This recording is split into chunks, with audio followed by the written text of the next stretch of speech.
वर्ष 19-20 का बजट प्रदेश के अंदर मिशन शक्ति, जिसमें महिला सुरक्षा, महिला सम्मान और स्वावलंबन के लिए समर्पित किया था, उस प्रकार की योजनाओं को ध्यान में रख करके हम लोगों ने प्रदेश के अंदर अपना बजट प्रस्तुत किया था।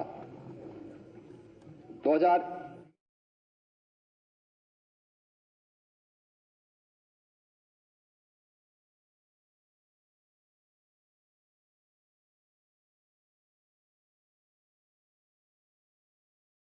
युवा शक्ति के लिए, उनके कौशल विकास, रोजगार तथा प्रदेश के इंफ्रास्ट्रक्चर, यानी इस महामारी के दौरान भी प्रदेश के अंदर रोजगार की संभावनाएं बाधित न हो, इसके लिए समर्पित था। 2021-22 का बजट प्रदेश के समग्र विकास को ध्यान में रख करके स्वावलंबन से सशक्तिकरण के लिए समर्पित किया था। 2022-23 का बजट अंत्योदय से आत्मनिर्भरता का बजट था। तो आज मेरे सहयोगी वित्त मंत्री खन्ना जी ने उत्तर प्रदेश की 25 करोड़ आबादी की विकास के लिए, उनके कल्याण के लिए जो बजट आज प्रस्तुत किया है, यह बजट उत्तर प्रदेश के त्वरित, सर्वसमावेशी और समग्र विकास के साथ साथ आत्मनिर्भर भारत की तर्ज पर आत्मनिर्भर उत्तर प्रदेश की नींव को प्रस्तुत करने वाला बजट है। मैं इस बजट को प्रस्तुत करने के लिए वित्त मंत्री श्री सुरेश खन्ना जी को, अपर मुख्य सचिव वित्त श्री प्रशांत त्रिवेदी जी को और वित्त विभाग की पूरी टीम को उत्तर प्रदेश के अनुरूप बजट प्रस्तुत करने के लिए हृदय से बधाई देता हूं और आप सबका मैं हृदय से स्वागत करता हूं।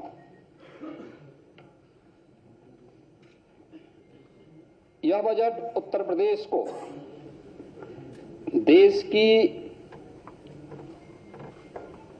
सबसे बड़ी अर्थव्यवस्था के रूप में स्थापित करने के लिए और आदरणीय प्रधानमंत्री जी के विजन के अनुरूप उत्तर प्रदेश अगले 5 वर्ष के अंदर $1 ट्रिलियन की इकोनॉमी बने, इसके लिए यह बजट नींव का पत्थर साबित होगा। और इसी दृष्टि को ध्यान में रख करके हम लोगों ने अमृत काल का यह प्रथम बजट प्रस्तुत किया है। मुझे बताते हुए प्रसन्नता है कि पिछले 6 वर्षों के अंदर प्रदेश ने जो बजट अपना प्रस्तुत किया है, आज जो बजट प्रस्तुत हुआ है 6,90,000 करोड़ रुपए से अधिक का बजट प्रस्तुत हुआ है। आप 16-17 में जो बजट प्रस्तुत हुआ था प्रदेश के अंदर, वह 3,40,000 करोड़ रुपए का था। आप देखेंगे पिछले 6 वर्ष के अंदर दुगने से अधिक की वृद्धि प्रदेश के बजट के लिए हुई है। इस दौरान प्रदेश की प्रति व्यक्ति आय दुगनी हुई है, दुगने से अधिक हुई है। प्रदेश की जीडीपी में बढ़ोतरी हुई, दुगने से अधिक की बढ़ोतरी हुई है। और इस दौरान हम लोगों ने प्रदेश के अंदर यह जो बजट के दायरों को बढ़ाया गया है, यह उत्तर प्रदेश के अनुरूप है। यह डबल इंजन सरकार की अर्थव्यवस्था को विस्तार देने की प्रतिबद्धता को भी दर्शाता है। 2022 के विधानसभा चुनाव के पहले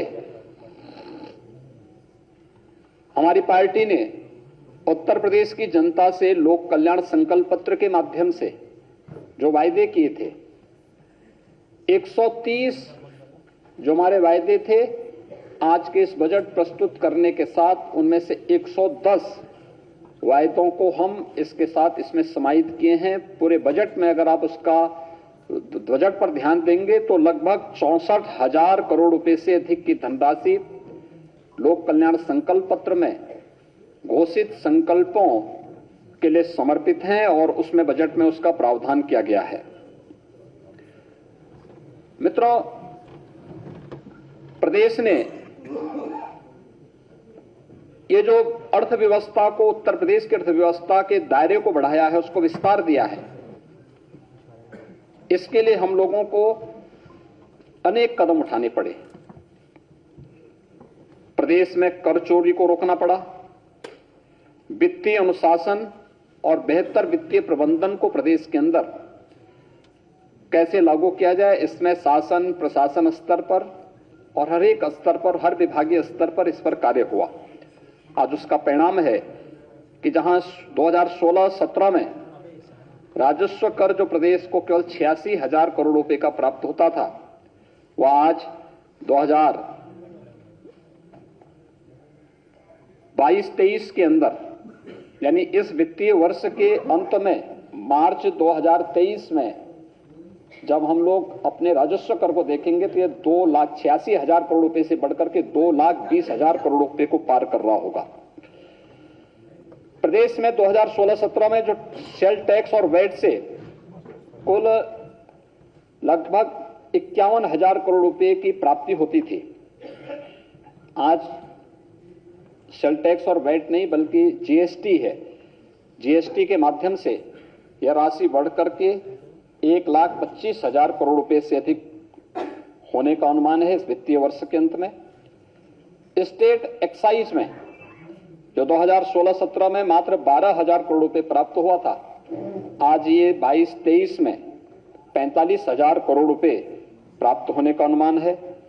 और ये तभी संभव हो पाया जब हम लोगों ने प्रदेश के अंदर राजस्व कर की चोरी को रोकने के लिए प्रभावी उपाय किए और राजस्व संग्रह की व्यवस्था को अत्यंत ही पारदर्शी तरीके से इस व्यवस्था को प्रदेश के अंदर लागू किया। उसके कारण ये प्रदेश के अंदर हो पाया है। ये आपने देखा होगा पिछले 6 वर्ष के अंदर जो भी संभव हो पाया है, या इस बार के टैक्स, उसमें भी आप देखेंगे उत्तर प्रदेश की जनता पर कोई अतिरिक्त टैक्स लगाए बगैर इस दौरान हम लोगों ने पेट्रोल डीजल पर जो वैट था यूपी का, उसकी ड्यूटी को कम किया। उत्तर प्रदेश की जनता को महंगाई से राहत दिलाई।